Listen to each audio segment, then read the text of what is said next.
Isso, Tá, pode começar, professor. tá bom, então. Então, deixa eu compartilhar a tela.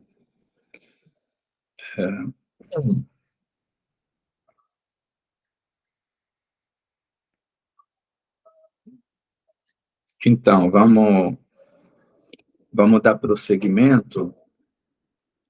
E a aula passada, onde fechamos o caso fermiônico, e, digamos, agora, nas aulas restantes, a gente vai se debruçar sobre o caso bosônico, né? Então, aqui vai ser interessante, porque basicamente, vamos percorrer todas as etapas de todo o material que foi apresentado até agora, né? Então, vamos considerar um campo bosônico, né?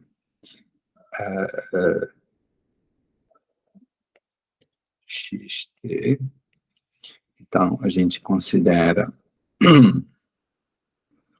D3P, 2π ao cubo, a medida Lorentz invariante, e depois temos A de P mais Px, A de cruz P. Então, como a gente sabe, esse objeto aqui é um objeto bastante complexo, é um operator value distribution, é unbounded. Então, a gente define o campus mirror como sendo AF mais a cruz F, né, igual D4x φ F de x, sendo que F é C0, infinito, digamos, F4. E os operadores AF, AG, obedecem esta relação aqui, sendo que o produto escalar FG é D3P, 2π cubo 1 sobre 2 ômega P. Aqui tem a transformada de Fourier de P0P, é a transformada de Fourier de G como função de P0P, sendo que P0 é ômega de P, que é P ao quadrado mais M ao quadrado. Vocês lembram disso, né? A gente viu bastante tudo isso. Tá ok até aqui? Alguma pergunta? Ok, ok. Tá ok, né? Tá certo. Então, a última é quando depois aqui G é igual a F, aqui temos a norma de F. Ok. Então, para estudar a desigualdade de Bell, então a gente tem que definir um estado. Então, como feito no caso fermiônico, a gente vai considerar o estado de vácuo.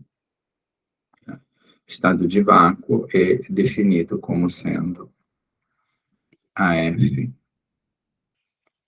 igual a zero para qualquer F e esse zero infinito de F4. Ok? E uma vez, então, vamos estudar como no caso fermiônico, a violação da desigualdade de Bell no estado de vácuo da teoria bosônica definida pela Lagrange de Klingond. Enfim, aqui, enfim, menos quadrado, de fio quadrado, né? Também campo livre, e temos a equação de Klingond quadrado, de iguais. Ok. Então, para poder enfrentar o estudo da desigualdade de Bell, precisamos de definir os operadores de Bell mais A menos a linha B. Sendo que estes operadores aqui têm que ser operadores bounded, digamos, a norma menor ou igual de 1, e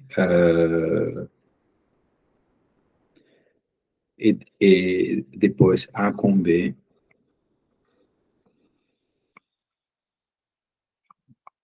tem que comutar, assim como A com B linha, A linha com B e A linha com B linha. Ou seja, todos os A's têm que comutar com os B's e depois os operadores têm que ser hermitianos. Ok. Então, essa é a primeira tarefa para podermos discutir a desigualdade de Bell. No caso fermiônico, como a gente viu, o próprio campo fermiônico conseguia não era tão o próprio campo fermiônico oferecia uma maneira bastante simples de construir operadores bounded e dicotômicos e que anticomutavam, né? A anticomutação é devida ao caráter fermiônico. Aqui temos a comutação. Então, no caso bosônico, o melhor que se consegue fazer é realmente trabalhar com os operadores de Weyl. Então, a gente trabalha com os famosos exponenciais do campo Smith. Okay? Então, esse operador aqui é um operador unitário,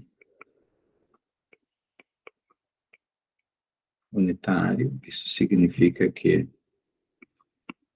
AF igual a F, a da HF igual a 1, e, portanto, é um operador bounded, e a norma dele é 1. Então, tem norma 1,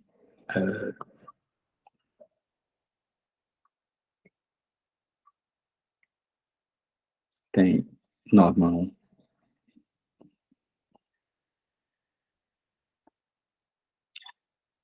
Ok? Vocês lembram desta propriedade aqui? Do fato que o operador de Weyl é unitário. Vocês lembram disso?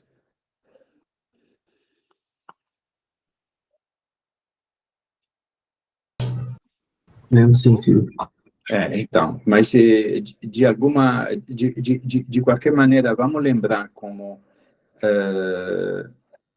se faz o estudo das propriedades do operador de Weyl, né? Tudo é baseado na famosa fórmula de Hausdorff, ou seja, exponencial de A, exponencial de B, isso aqui é igual a exponencial de A mais B. mais 1/2 de AB. Esta fórmula é válida quando o comutador de AB não é um operador, mas é, digamos, um sinâmbio, que é o caso do campo escalar. Se eu pego φf, φg, vocês lembram que isso aqui dá a função de Pauli-Jordan, fg. Portanto, isso aqui não é um operador, mas é o que se chama de sinâmbio. E, portanto, esta fórmula aqui se aplica. Se o comutador aqui fosse um operador, aí teríamos mais termos. Mas, nesse caso, a série de Hausdorff, ela termina aqui. Ok? Então, é claro que o operador é unitário. Então, a cruz F, ele é exponencial de menos I, φf. Então, se eu fizer AF, isso aqui vai me dar exponencial de menos I, φ de F, exponencial de φ de F. Então, aqui, pela fórmula de Hausdorff, a gente tem exponencial de menos I φf mais I φf. E aqui temos mais 1/2 de φf com φf. Obviamente, isso aqui é zero, porque φ com φ. E isso aqui tem um sinal menos, isso aqui tem um sinal mais. Então, isso aqui dá 1. Então, e a mesma coisa é AF, a cruz F. Portanto, é unitário. Uma outra propriedade importante desse operador é que, se eu pegar o produto de AF com AG, ou seja, se eu olhar para o produto de dois operadores de Weil, isso aqui vai me dar E if de F e if de G. Portanto, utilizando a fórmula de Hausdorff, isso aqui vai me dar EI de φ de F mais I φ de G. E depois aqui vai me dar, e com I vai dar um sinal menos, então vai dar 1/2 de φ de F, φ de G. Então, isso aqui vai dar... Agora, φ é um operador linear. Então, isso aqui vai dar EI φ de F mais G. E isso aqui é um sinâmbio. Isso aqui vai dar... Posso escrever como produto de exponenciais. Então, isso aqui vai dar menos I da Pauli-Jordan, FG. Perfeito. Então, obviamente, esse operador aqui não é nada mais do que AF mais G. Portanto, a gente tem a relação muito importante, AF, AG, vai dar um fator de fase, que é a Pauli-Jordan, tem um sinal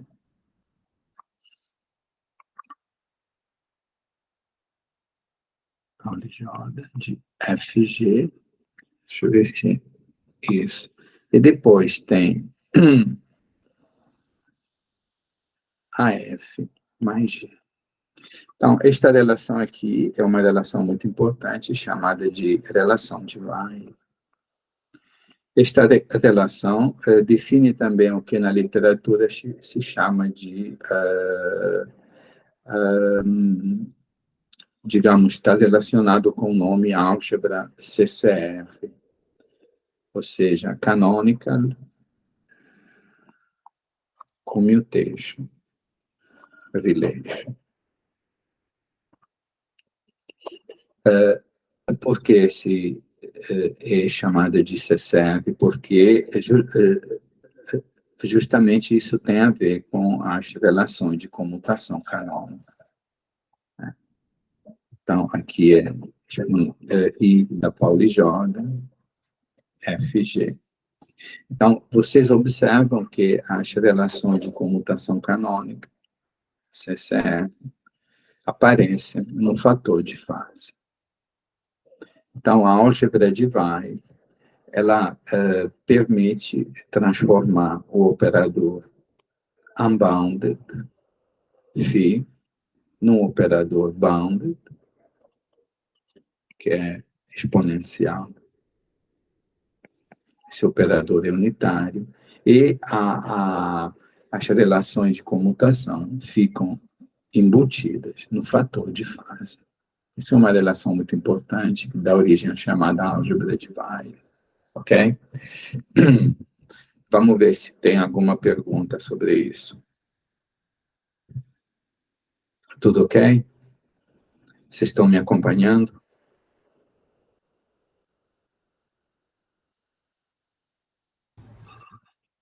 Vamos sim. Tá ótimo.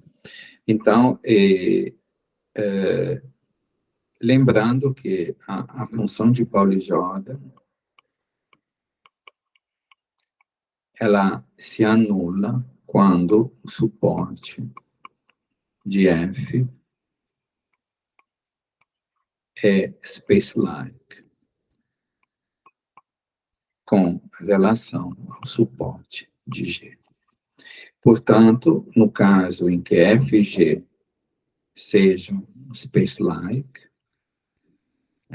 simplesmente a F e a G é igual a F mais G igual a G, a F. Ou seja, os operadores, o mútuo, como tem que ser, pelo princípio de causalidade.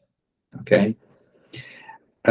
Uma outra propriedade interessante dos operadores de Weyl é o valor de espera do operador de Weyl no vácuo. Ok? Como que eu faço para calcular este objeto?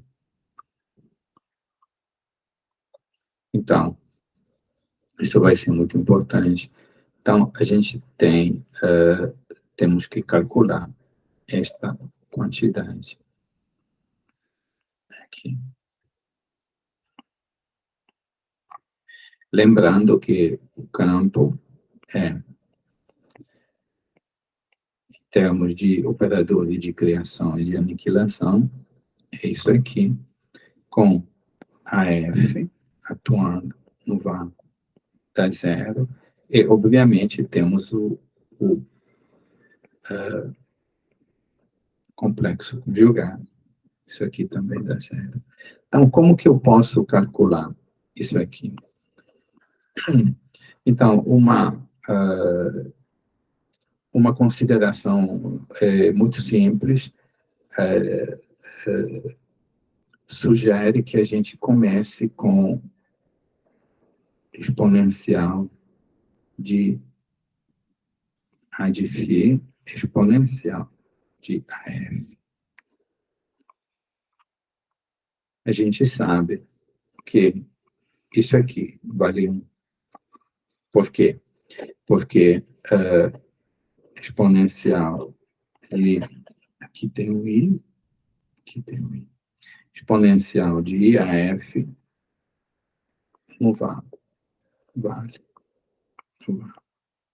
Por causa disso aqui. é só expandir o exponencial. Tá ok? Tá ok esta fórmula aqui?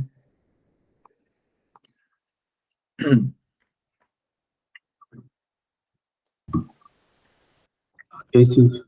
Tá ok, né? Simples, né? Uhum. Então, a mesma coisa vale quando o A cruz atua do lado esquerdo. Então, isso aqui também. Isso aqui. Então, obviamente, temos isso aqui, né? A cruz F exponencial de A de F. Isso aqui vale 1, porque isso aqui atua aqui, isso aqui atua aqui, então isso aqui vai dar vácuo com ele mesmo, normalizado a 1. Então, agora a ideia é utilizar a fórmula de Hausdorff aqui. Então, pela fórmula de Hausdorff, eu posso escrever isso como sendo exponencial de I a cruz F mais I a F menos 1/2 de a cruz F com a F. E isso aqui, eu sei que vale 1, ok? Todo mundo concorda com isso aqui?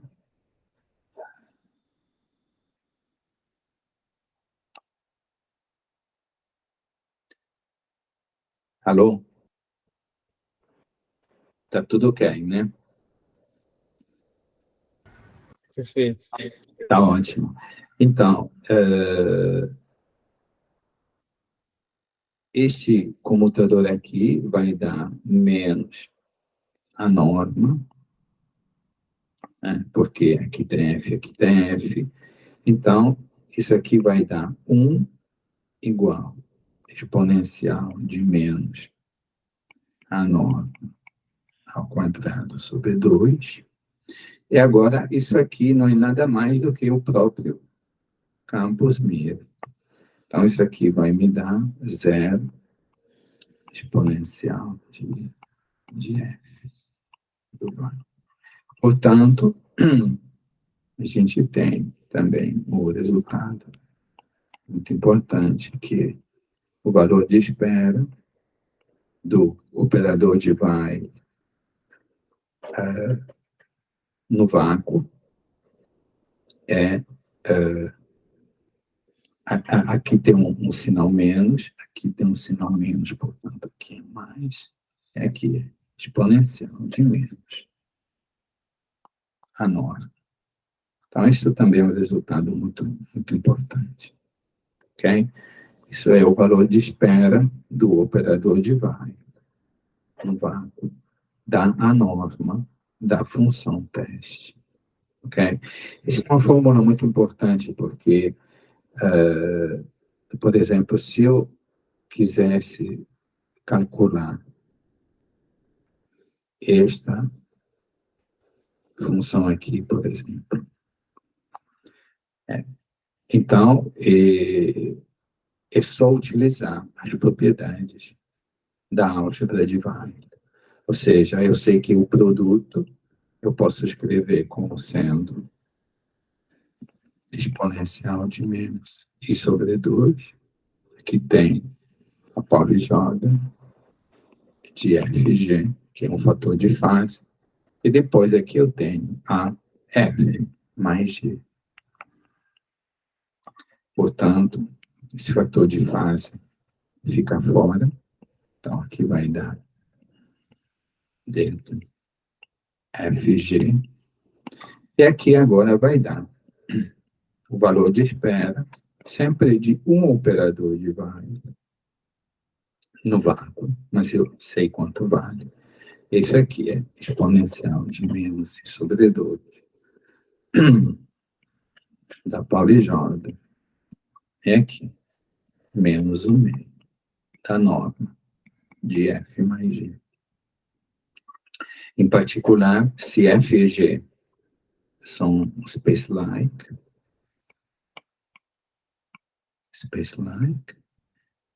isso aqui vale zero, e, portanto, no caso de space-like, temos esta importante fórmula aqui.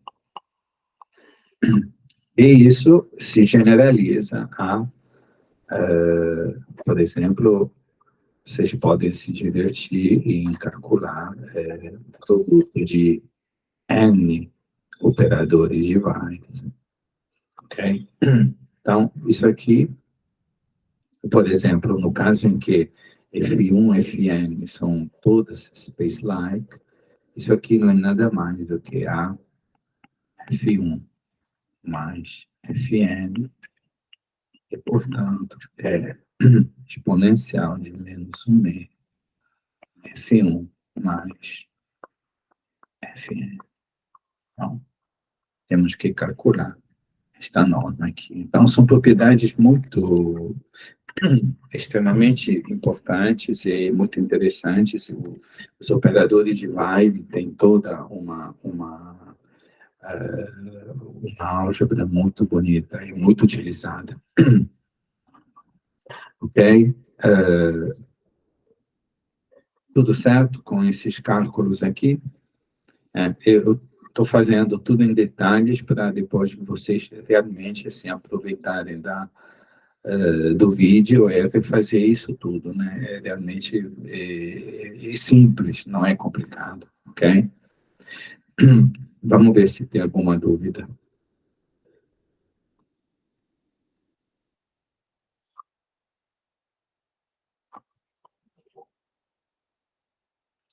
Tem alguma dúvida?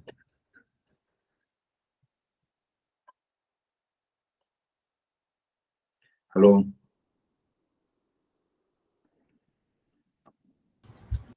Acho que ficou claro. É tudo ok, né? Tá ok. Então, agora, então temos estado de vácuo, temos o espaço de Hilbert, que a gente já viu, né? E o espaço de Hilbert é o estado de vácuo.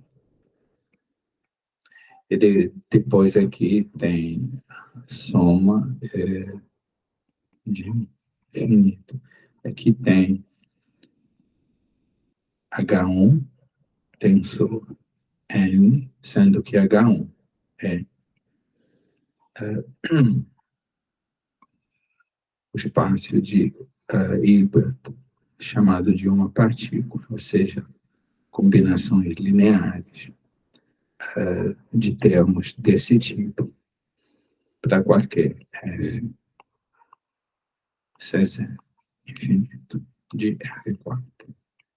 Então, temos o espaço de Hilbert e temos temos uma álgebra de von Neumann, álgebra de von Neumann,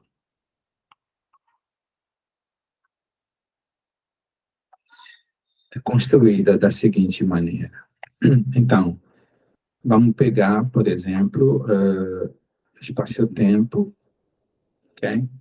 Então, aqui temos tempo, aqui temos espaço. Então, vamos pegar os cones de Lindler. Isso aqui é o cone direito. Isso aqui vai ser o cone esquerdo. Então, vamos pegar uma região M do cone direito e vamos considerar o conjunto de todos os operadores de Weyl, ok? vou chamar isso assim, vou chamar o conjunto de todos os operadores de Weyl com varrendo todas as funções testes que tem suporte na região M. A região M, então, F, digamos, pertence C0 infinito de F. Ou seja, o suporte de F é uma região compacta, contida na região M. Ok? Então, eu considero todos os possíveis operadores de Weyl construídos com todas as funções testes, com suporte compacto em M, e depois eu considero a álgebra de Von Neumann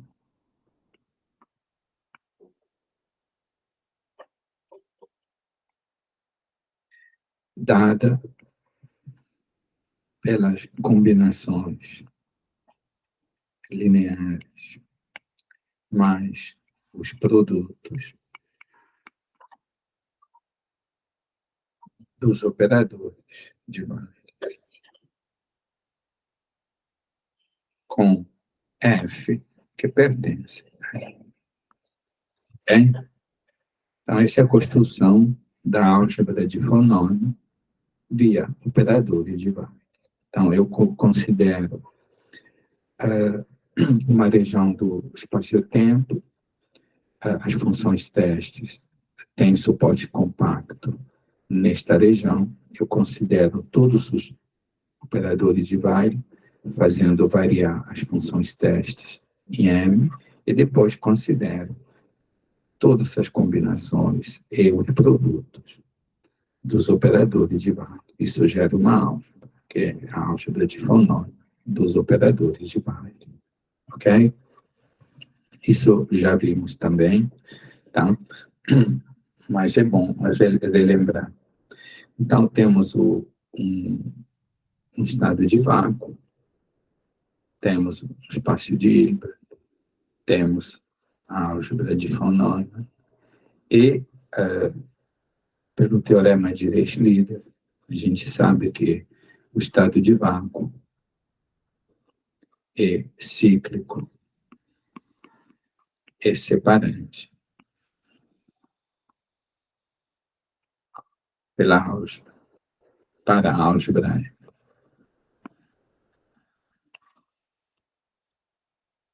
para a álgebra. Então, isso significa que todo o espaço de Hilbert é gerado pela atuação dos elementos da álgebra no estado de vácuo. Ou seja, isso aqui é denso no espaço de Hilbert. Isso aqui é a propriedade de ciclicidade. E depois tem, se eu tenho um elemento da álgebra, digamos, A pertence à álgebra, e A igual a zero, portanto, segue que A igual a zero. Isso é a separabilidade. E claro que aqui eu tenho separabilidade porque os operadores de Weyl são exponenciais de alguma coisa. Vezes alguns coeficientes. Então, o exponencial no vácuo nunca é zero, então, se o próprio operador atuando no vácuo é zero, obviamente esse coeficiente aqui tem que ser zero, então o próprio operador é nulo. Ok. Então, temos todos os ingredientes, temos o estado de vácuo, temos um espaço de Hilbert, temos uma álgebra de Von Neumann, o estado de vácuo é cíclico, é separante pela álgebra, e, portanto, temos a construção de Tomita Takesaki. Tomita Takezaki. Ok? Sempre que tivermos um estado cíclico e separante para uma álgebra de fonômio em um espaço de Hilbert, a gente tem a construção de Tomita Takezaki. Isso significa que temos os operadores J, delta, S, sendo J, delta mais 1.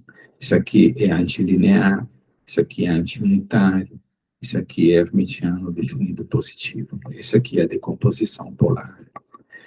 E o teorema de Tomita-Takezaki diz que J da álgebra de M, J, isso aqui dá o comutante. Ok? Isso aqui dá o comutante. Que pela famosa dualidade de Weyl, isso aqui é A de M', sendo que M' é o complemento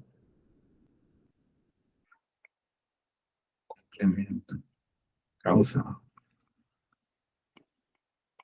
de M. Então, basicamente, esta relação fundamental, ela basicamente nos diz o seguinte: digamos que eu tenho a minha região está aqui eu tenho a minha álgebra de fonômio, depois eu aplico o operador J nos elementos da álgebra. Isso aqui me dá o comutante, ou seja, os elementos do comutante, por definição, comutam com a álgebra. E pela dualidade de AG, as propriedades do operador J, basicamente significa que isso aqui está no cone direito, quando eu aplico o J, a operação J, me joga aqui no cone esquerdo. Portanto, isso aqui é geometricamente simples de entender, né? Porque cone direito e cone esquerdo são causalmente space-like, ok? Portanto, isso aqui de uma certa forma, a construção de Tomita Takezaki, o operador J, é extremamente conectado com o princípio de causalidade. E, portanto, basicamente, se eu tenho os elementos da álgebra aqui, aplicando o J, eu obtenho elementos do comutante, que, portanto, comutam, e, portanto, geometricamente, assim, tudo é compatível com o princípio de causalidade. E claro que esta construção é extremamente importante no caso de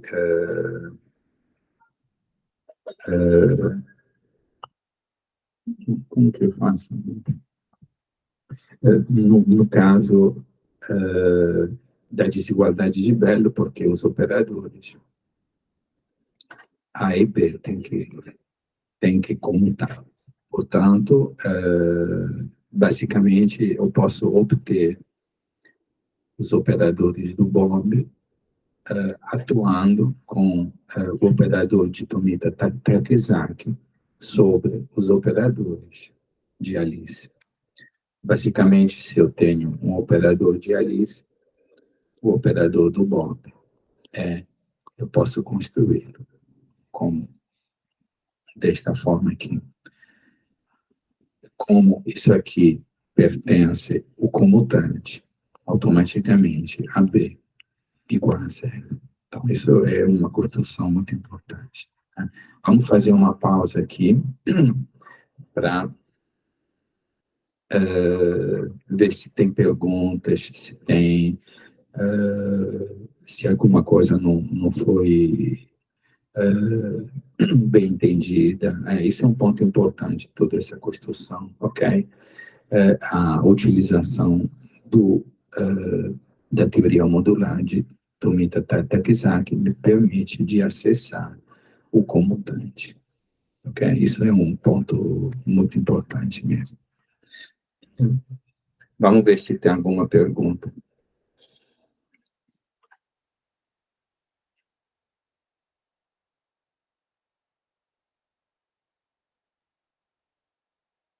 Alô?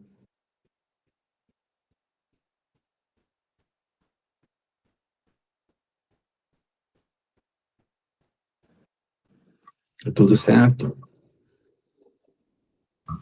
Certo, Silvio. Tudo certo, né? Tá ótimo, então. Então, a última etapa é que, então, digamos que eu tenha um operador de while na região de Alice. Então, isso aqui é F, ok? Então, esse objeto aqui está localizado na região de Alice. Então, agora eu aplico F, em particular F, o suporte de F. O suporte de F está contido em M. Então, agora eu aplico o operador de Tomita Takizaki no operador de while localizado na região de Alice. Então, isso aqui vai me dar o operador do Bob, que vai estar localizado aqui. E, como a gente viu, isso aqui a gente pode, isso aqui é J exponencial de φ de F. Então, a ação do J pode ser, digamos, definida diretamente nas funções testes. Isso aqui vai permitir introduzir um operador J pequeno que atua diretamente nas funções testes.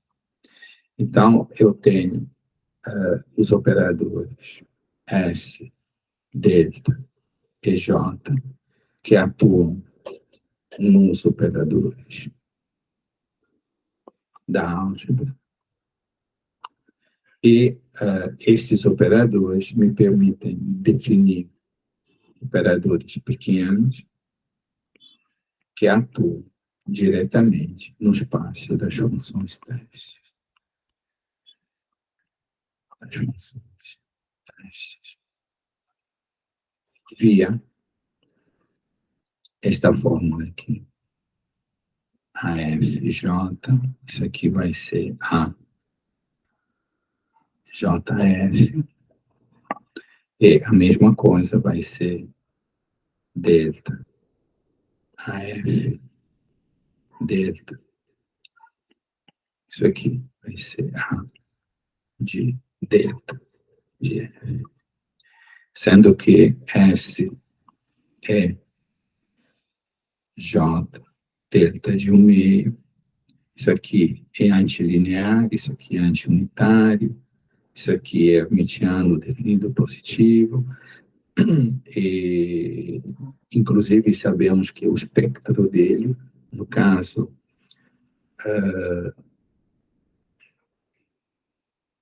dos cones de Rindle, o espectro do operador delta é todo o eixo real, um espectro contínuo que varre todo o espectro toda a linha real, de zero até infinito, em um espectro contínuo. Então, depois sabemos que J ao quadrado igual a 1, S ao quadrado também igual a 1, temos o complexo conjugado também, que é J delta de menos 1/2, e temos a propriedade J delta J igual a delta menos 1. Então, basicamente, os operadores S delta e J nos permitem atuar diretamente no espaço das funções testes. Isso é uma grande vantagem. Então, agora podemos escrever a desigualdade de Bell. Então, como vamos fazer? Então, vamos pegar os cones, vamos pegar uma região aqui, e vamos definir duas funções, f, f', que tem suporte na região de Alice. Ok? Então, vamos definir os operadores de Alice. Então, aqui temos I, F, de F, e temos I, F, de F', sendo que suporte de F é de F' está contido em M. Ok. Então, esses são os dois operadores de Weil de Alice, né? Vamos chamar de AF e de AF'. E agora, eu preciso construir os dois operadores do Bob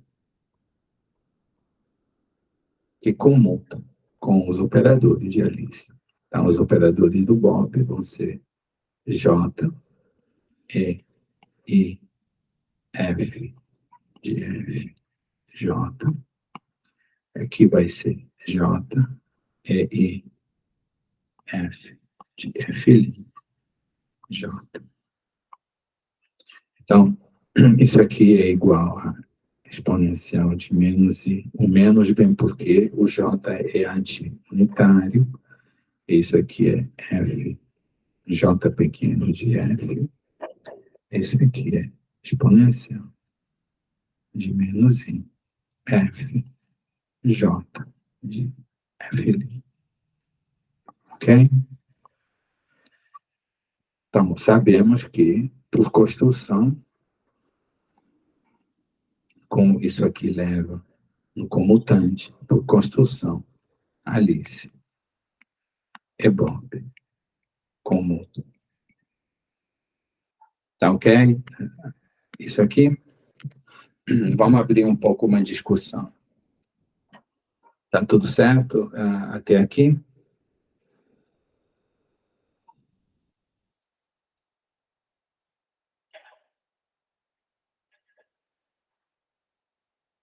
Alô? Tem alguma dúvida? Eu acho que tá tudo certo. Tá tudo certo, né? Então, a gente pode montar a desigualdade de Bell. Então, temos 0, aqui temos AF mais a F'. Depois aqui temos J, AF, J.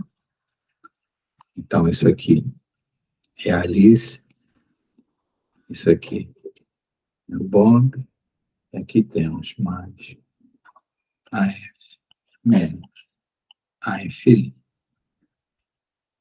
E aqui temos J, A, F', J. E aqui, então, isso aqui agora vai ser, vamos abrir, isso aqui vai ser AF, A, JF, depois vai ser AF, linha, A, JF, mais A, F, J, F', menos A, F', J, F'. Isso aqui. E agora, vamos utilizar aquela propriedade dos operadores de Weyl. AF, AG vai ser exponencial de menos I, delta de Pauli Jordan, FG. E aqui temos A, F mais G. Então, temos AF, A, JF. Lembrando que F e JF, se o F tem suporte aqui no cone direito, JF está no cone esquerdo. Então, eu não tenho o fator de fase de Pauli Jordan, e isso é simplesmente A,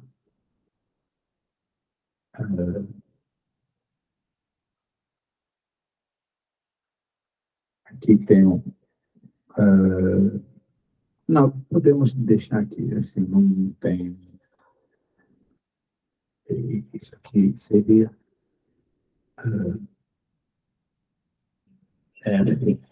Na verdade, aqui tem um sinal menos por causa, deixa eu colocar aqui o sinal menos, que seria menos JF por causa da antilinearidade do J.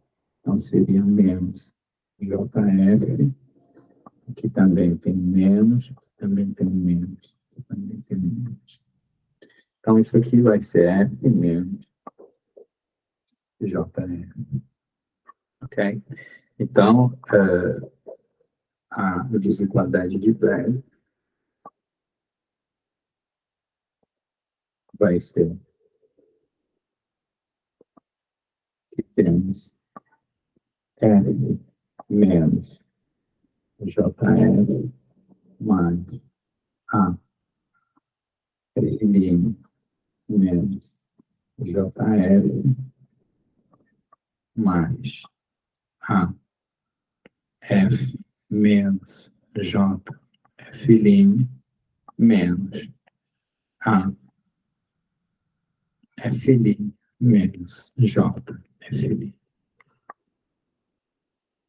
E agora vamos utilizar a propriedade que é o valor de espera no vácuo de um operador de Weyl é menos 1/2 da norma de G. Portanto, isso aqui adquire a forma aparentemente muito simples. 1/2 de F menos JF mais exponencial de menos 1/2 F' menos JF mais exponencial de menos 1/2 F menos J F' menos exponencial de menos 1/2 F' menos J F' ao quadrado. Então, a questão agora é se é possível, por exemplo, olhando para F menos JF ao quadrado, isso é a norma de F mais a norma de JF menos duas vezes, produto FJF. Então, a questão é se é possível escolher normas e produtos escalares de tal forma que isso aqui é maior de 2. Ok? É basicamente a mesma pergunta do caso fermiônico. Sempre a desigualdade de Bell vai ser parametrizada em termos de produtos escalares entre as funções testes. Então, a questão é se é possível escolher, se é possível achar funções testes de tal forma que possa haver violação da desigualdade de Bell, ou seja, esta função de correlação aqui seja maior de 2. Ok? Portanto, temos que olhar para a construção das funções testes, f, f', então temos basicamente 2 funções testes só agora. Temos f, f', porque as outras 2 são dadas por JF e J, f'. Então, f' tem que ter suporte em M. Então, elas têm que obedecer à equação S de F igual a F, S de F' igual a F'. Essa equação garante que o suporte está em M. Enquanto que JF e JF' tem suporte em M', e, portanto, elas obedecem a equação com esse dado. Esse dado, JF' igual a JF'. Lembrando que S está associado a M, esse dado está associado a M. Portanto, como S ao quadrado é igual a 1, a gente pode construir F da seguinte forma. A gente pega F, aqui pega uma certa constante, 1 mais S de φ.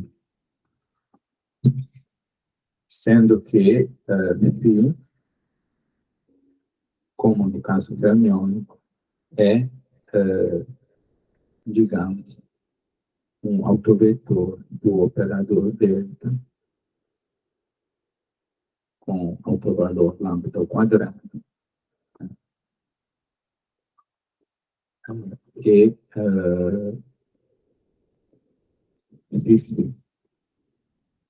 igual, digamos que a gente assim pegue também lambda, lembrando que o espectro de delta vai de 0 a infinito, é um espectro contínuo, então eu não poderia, em princípio, falar de autovalores, mas isso é um detalhe bastante técnico. Digamos que eu consiga falar de autovalores, e vamos pegar também o intervalo 0,1. Então, lambda é um autovalor que pertence ao intervalo 0,1. Ok. Então, senão, a gente deveria entrar nos detalhes do espectro contínuo, mas digamos que esta equação aqui pode ser escrita num certo limite, tá tudo ok. Então, a gente define F como sendo 1 mais S φ, F' como C', 1 mais S de φ, sendo que C' também é um uma constante de normalização, em princípio arbitrária, C'. Então, é claro que S de F vai ser S de C, 1 mais S de φ. C a gente toma real, então fica C. Isso aqui vale 1, então S mais 1 de φ. E, portanto, isso aqui dá F. Então, esta construção aqui, C, 1 mais de φ, é F', C', 1 mais S. Aqui tem Φ, aqui tem Φ. Isso aqui garante que SF, F' igual a F, F'. E, portanto, F, F' pertence a M. E aqui, no caso bosônico, a gente tem que lembrar uma coisa importante, que o operador de Weyl é exponencial de I, de φ, de F. Então, este exponencial aqui, ele é unitário e essa propriedade se mantém. Por exemplo, se eu mudar a função teste, se eu mudar a normalização da função teste, por exemplo, colocar um alfa aqui, e esse operador aqui se mantém sempre unitário. Ou seja, se eu mudo F por alfa F, não vou alterar a propriedade de unitariedade do operador. Isso significa que vocês devem lembrar que, no caso fermiônico, as funções testes eram obrigatoriamente normalizadas a 2. Agora, no caso bosônico, nós não temos mais esta obrigação e os fatores de normalização, C e C', podem ser escolhidos da melhor forma possível. Eu tenho liberdade enorme, no caso bosônico, de escolher os fatores C e C', da melhor forma possível, porque não há nenhum impedimento sobre, não há nenhum constraint sobre a normalização das funções testes. Então, a gente ganha esta liberdade aqui de poder escolher os fatores de normalização como a gente bem achar, porém tem uma dificuldade muito grande, que a desigualdade de Bell ela é escrita em termos de exponenciais. Então, aqui tem, por exemplo, o primeiro termo é F menos JF. Então, eu tenho uma combinação de 4 exponenciais. E o último exponencial é com um sinal menos. Então, são 4 exponenciais. E lembrando que o exponencial ele é uma função que, por exemplo, exponencial de menos x, né? O exponencial vai muito rapidamente a zero, muito rapidamente. Ok? Então, não é tão... No caso bosônico, não é tão fácil achar uma violação, porque eu estou lidando com exponenciais. Ok? Então, eu acho que é um bom ponto para parar agora, é um bom ponto para vocês tentarem continuar isso. Então, basicamente, eu tenho que investigar esta combinação aqui, ok? Tenho que investigar esta combinação aqui, ok?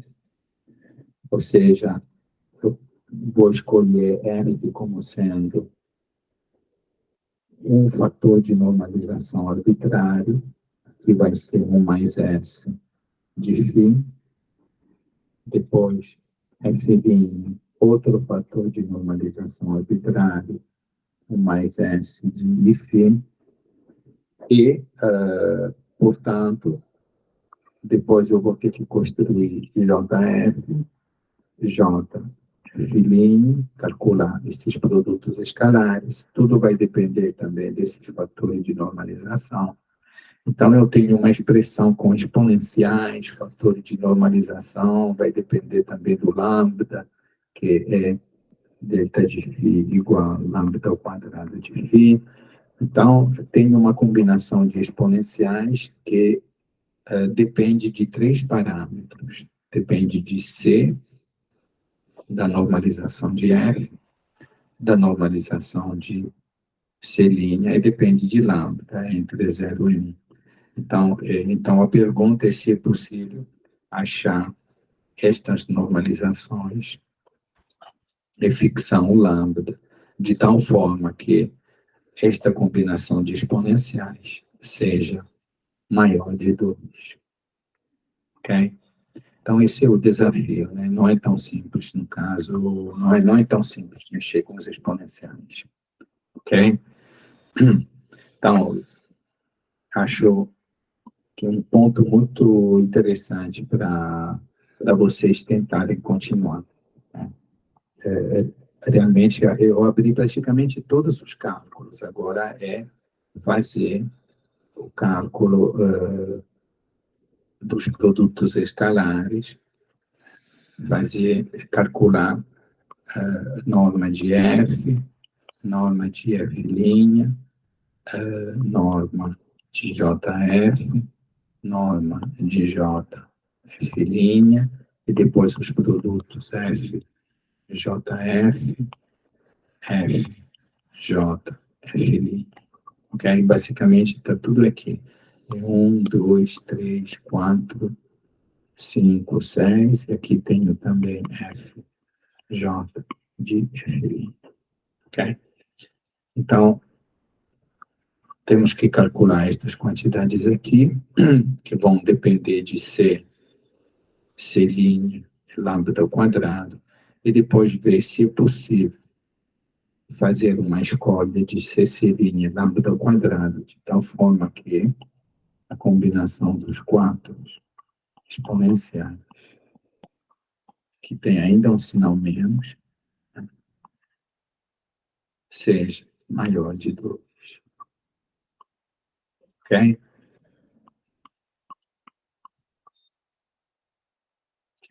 Isso digamos, o dever de casa para a próxima aula.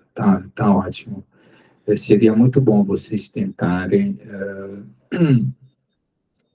calcular isso mesmo, ok? Vocês têm todos os ingredientes para poder calcular a desigualdade de Bell, no caso do campo bosônico, ok? Utilizando operadores de Weyl, a álgebra de Weyl e a construção de Tomita-Takezaki. Né? Então, eu vou parar aqui. Isso realmente é um excelente ponto mesmo para vocês continuarem o exercício. E a gente vai fechar na próxima semana. Tá? Vamos abrir um pouquinho a discussão, vamos ver se tem perguntas, se tem dúvidas, comentários.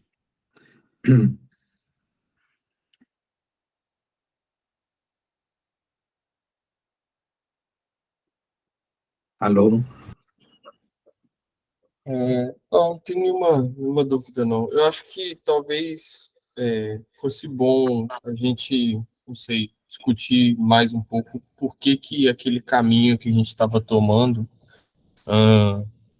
para o caso fermiônico, né, o caminho que a gente tomou para o caso fermiônico não dá muito certo para o caso bosônico. Né? Eu queria, se eu pudesse repetir de novo essa parte. Qual o caminho? Usando sem ser por Tomita Takezaki, né? Assim, fazendo por usando aqueles operadores, e tem aquela questão de não ser bounded, né, aquela coisa toda, se eu pudesse voltar nessa discussão.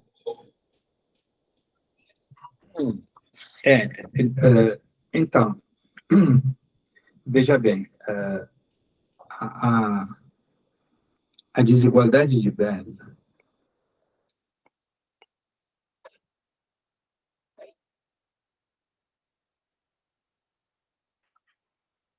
ela tem vários ingredientes, ok? Então, o primeiro ingrediente é um estado. Depois temos os operadores. A linha, B e B'. A própria construção das desigualdades de Bell requer que estes operadores sejam hermitianos, B,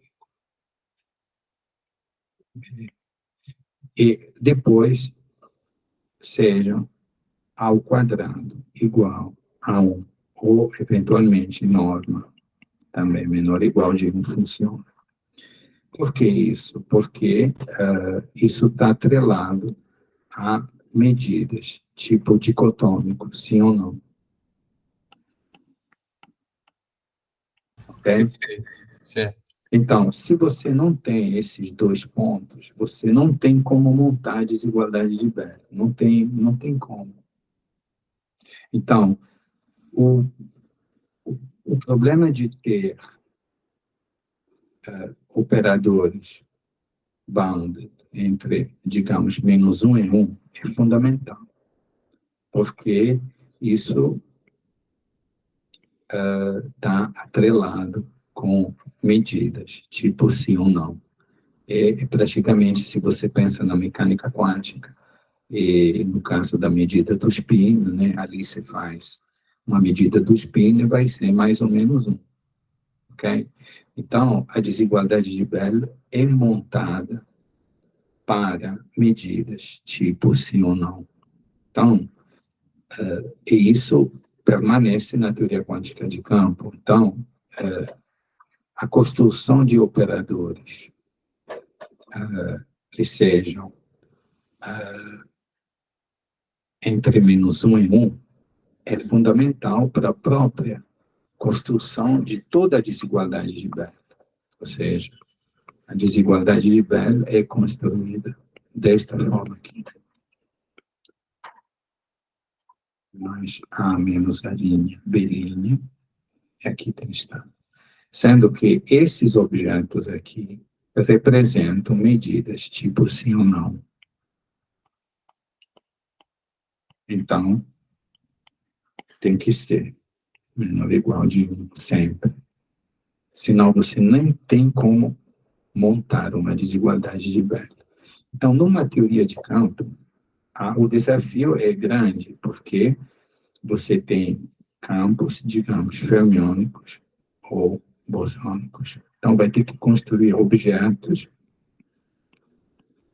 que dependem dos campos e que satisfazem essa propriedade aqui. No caso fermiônico, o próprio campo fermiônico nos dá esta propriedade. Você lembra que a gente tinha, era psi-f mais psi-dado. Porque pela álgebra de Grassmann, o campo fermiônico é bound. Mas, no caso bosônico, o operador, você não pode utilizar diretamente o operador φ, porque φ ao quadrado, porque a norma dele é unbounded. Isso aqui é unbounded. Lembra dos operadores de criação e de aniquilação, que tem norma unbounded? Então, você não pode utilizar esse objeto e a norma dele é unbounded, então não está entre -1 e 1, não representa uma medida tipo sim ou não, e além disso, você está muito longe de ter alguma coisa que esteja entre -1 e 1. Isso aqui não vai, não tem jeito. Então, no caso bosônico, a única maneira é utilizar, digamos, o teorema de Stone.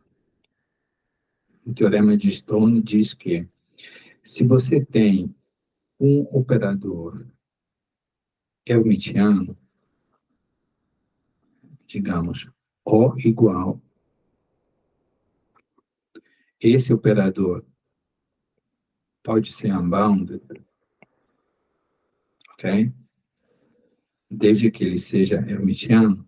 Então, o teorema de Stone diz que se você tem um operador unbounded, você define o exponencial dele, esse objeto aqui é unitário.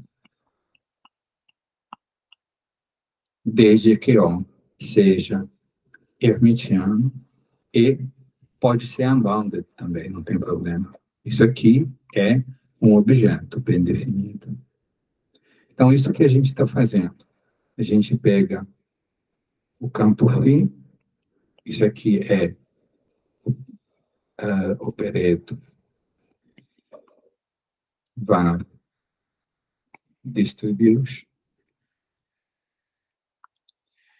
unbound é hermitiano.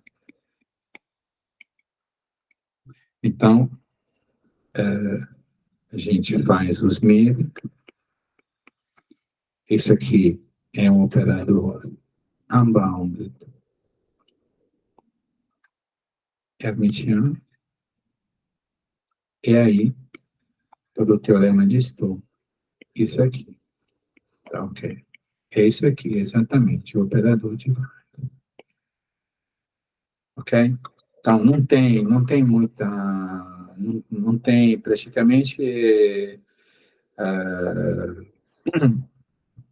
os operadores... Agora, não sei se tem outros operadores, além dos operadores de Weyl, que você possa construir, mas certamente a álgebra de Weyl, né?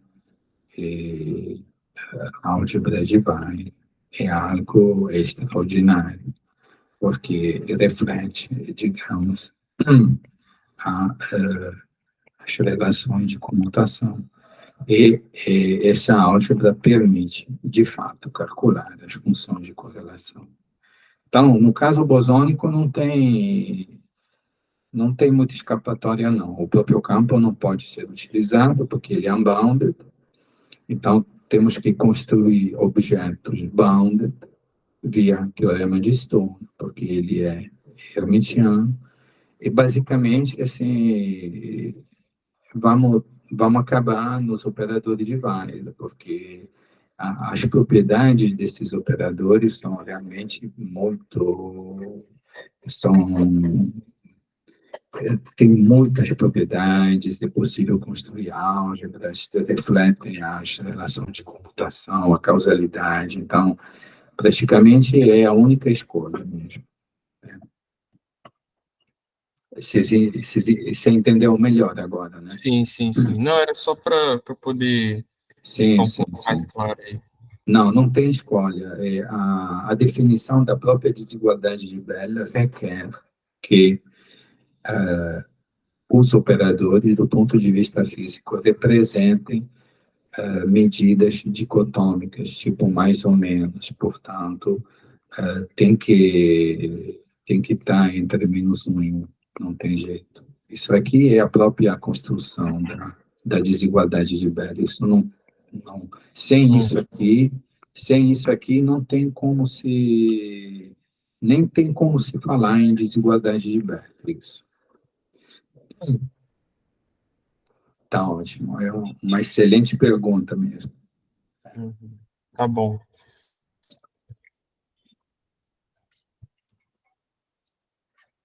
Ou se ninguém tiver nenhum comentário, acho que a gente encerra, né? E na próxima aula. Aí semana que vem a gente termina isso aqui, e depois eu estava pensando de fazer mais uma, 2 aulas de discussão em geral mesmo, sobre todo o curso mesmo, desde o começo. Uhum. Tá ok? Tá ótimo. Ótimo, Silvio. Ótimo. Tá bom, então. Tá ok. Então, a gente se vê na segunda-feira, tá ok? Ok, ok. Tá certo. Até segunda.